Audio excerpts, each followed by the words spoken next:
स्वागत है। मैं कुणाल हूं, ईपी के कैपिटल से। अगर आप इसे देख रहे हैं तो आपने शायद पहले ही कर लिया है। आपके पास पूंजी है, आपके पास एक पोर्टफोलियो है, आपके पास शायद रियल एस्टेट, कुछ सोना, एक मजबूत इक्विटी पोर्टफोलियो है और शायद, बस शायद, आपने बिटकॉइन में कदम रखा है क्योंकि आपके दोस्त डिनर पर इसके बारे में बात करना नहीं रोकते थे।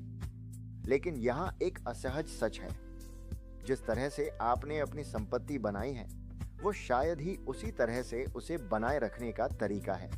अधिकांश निवेशक जिनसे मैं मिलता हूं, यहां तक कि जिनके पास तलता में 5 या 10 मिलियन डॉलर हैं, वे अभी भी वही 3 गलतियां कर रहे हैं। पहली, वे प्रचार का पीछा करते हैं। दूसरी, वे सोचते हैं कि विविधीकरण का मतलब है एक की बजाय 5 अलग अलग तकनीकी शेयर खरीदना। और 3, वे अदृश्य संपत्ति वर्गों की अनदेखी करते हैं। आज हम शेयरों से आगे बढ़ रहे हैं, बांड से आगे और निश्चित रूप से बिटकॉइन से आगे।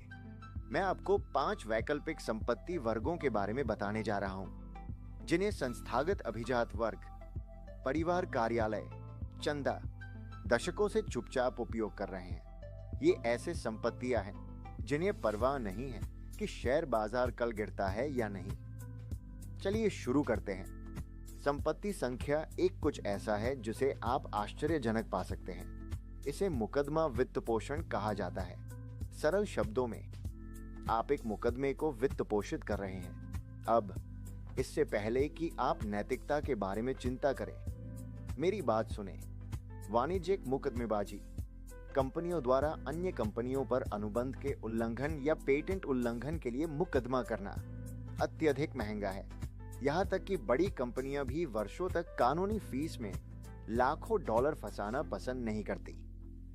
यहां आप आते हैं। विशेषीकृत फंड के माध्यम से आप कानूनी लागतों को वित्त पोषित करते हैं। इसके बदले यदि मामला जीत जाता है तो आपको निपटान का एक हिस्सा मिलता है। यदि मामला हार जाता है तो आमतौर पर आपको कुछ नहीं मिलता। इसीलिए ये फंड सैकड़ों मामलों में अत्यधिक विविधीकृत होते हैं। एचएनआई निवेशक इसे क्यों पसंद करते हैं? क्योंकि एक अदालत के मामले का परिणाम शेयर बाजार से शून्य संबंध रखता है। न्यायाधीश को परवाह नहीं है कि निफ्टी 50 नीचे है या फेड ने ब्याज दरें बढ़ाई हैं। रिटर्न, ऐतिहासिक रूप से इस संपत्ति वर्ग ने वैश्विक स्तर पर 15% से 20% के आंतरिक रिटर्न दरों को लक्षित किया है। ये एक शुद्ध परिणाम आधारित निवेश है। मेरे भारतीय ग्राहकों के लिए हम इसे विशिष्ट आईएफ संरचनाओं या एलआरएस मार्ग के माध्यम से वैश्विक फीडर फंडों के माध्यम से एक्सेस करते हैं। ये जटिल है, हाँ, लेकिन ये आर्थिक मंदी के खिलाफ एक शक्तिशाली बचाव है। चलो कुछ थोड़ा अधिक सुर में चलते हैं। संपत्ति संख्या 2, संगीत रॉयल्टी। हर बार जब आप स्पॉटिफाई पर एक गाना स्ट्रीम करते हैं, उसे नेटफ्लिक्स शो में सुनते हैं या रेडियो पर सुनते हैं तो किसी को भुगतान मिलता है। ये आप क्यों नहीं हो सकते? संगीत कैटलॉग में निवेश पहले रिकॉर्ड लेबल के लिए आरक्षित था।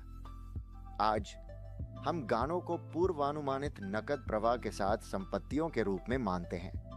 इसे एक अपार्टमेंट खरीदने और किराया इकट्ठा करने की तरह सोचें, सिवाय इसके कि आपका किराएदार एक क्लासिक रॉक गाना या एक बॉलीवुड हिट है और वे कभी भी भुगतान नहीं चुकते। यहाँ की खूबसूरती यील्ड है। एक ऐसी दुनिया में जहां बांड यील्ड अस्थिर है, संगीत रॉयल्टी 6% से 12% की वार्षिक यील्ड प्रदान कर सकती है। और ठीक उसी तरह जैसे मुकदमेबाजी वित्त, संगीत का कोई संबंध नहीं है। यहां तक कि मंदी में भी लोग संगीत सुनना नहीं छोड़ते। अब चलिए नई अर्थव्यवस्था के इंजन के बारे में बात करते हैं। संपत्ति संख्या 3, निजी क्रेडिट और वेंचर ऋण। पारंपरिक रूप से यदि किसी स्टार्टअप या मध्यम आकार की कंपनी को पैसे की आवश्यकता होती थी तो वे बैंक के पास जाते थे। लेकिन बैंक धीमे, रूढ़िवादी होते हैं और अक्सर नहीं कहते हैं। आप बैंक की तरह कार्य करते हैं। आप उच्च विकास, वीसी समर्थित कंपनियों को पैसे उधार देते हैं। इसके बदले में आपको एक नियमित ब्याज भुगतान मिलता है जो आमतौर पर एक मानक बांड से काफी अधिक होता है। इसके अलावा और यह किकर है, आपको अक्सर एक छोटा इक्विटी लाभ भी मिलता है जिसे वारंट कहा जाता है। भारत में ये क्षेत्र तेजी से बढ़ रहा है। AIF नियमों के साथ हम देख रहे हैं कि अच्छी तरह से प्रबंधित फंड 12% से 14% प्रीटैक्स यील्ड दे रहे हैं। यहां निवेशकों की गलती क्या है? सीधे इसे करने की कोशिश करना। अपने दोस्त के स्टार्टअप को व्यक्तिगत रूप से उधार न दें। यह दान है, निवेश नहीं। आपको एक प्रबंधक की आवश्यकता है जो अंडरराइटिंग जोखिम को समझता हो।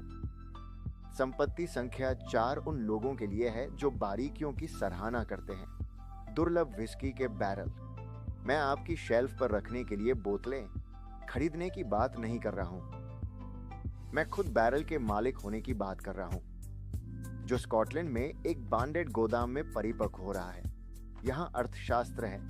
विस्की को उम्र बढ़ानी होती है।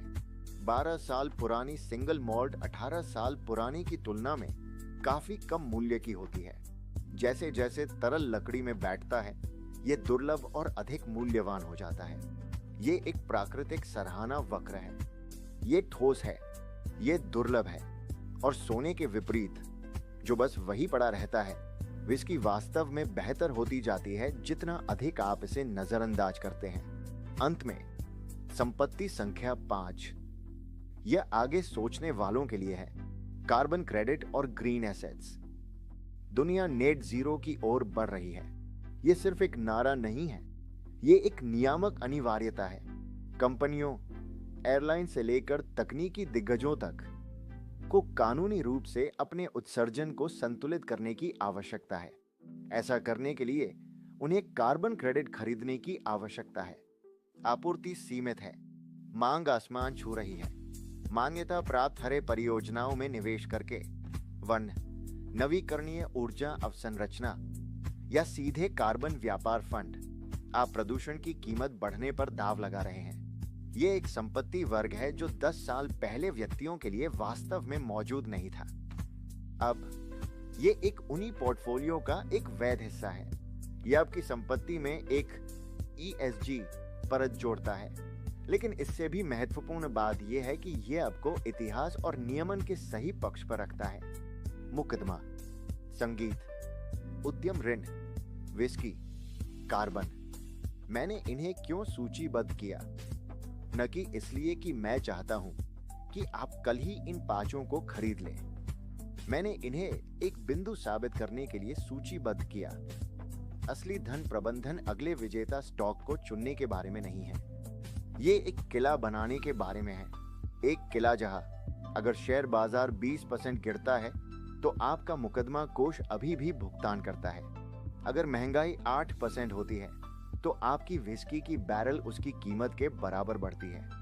मैं देखता हूं कि HNI निवेशकों द्वारा की जाने वाली सबसे बड़ी गलती आत्मसंतोष है। आपके पास पूंजी है, लेकिन आप उसी उपकरण का उपयोग कर रहे हैं जैसे कि किसी के पास $10,000 है। आपके पास निजी बाजारों तक पहुंच है, इसे उपयोग करें। EPK कैपिटल में हम सिर्फ उत्पाद नहीं बेचते, हम पोर्टफोलियो का निर्माण करते हैं। यदि आपके पास तरल पूंजी है और आपको लगता है कि आपका पोर्टफोलियो सार्वजनिक बाजारों के लिए बहुत अधिक जोखिम में है, तो चलिए बातचीत करते हैं। विवरण में दिए गए लिंक पर क्लिक करें। मैं कुणाल हूं, EPK कैपिटल से। चलिए पीढ़ियों के लिए धन बनाते हैं।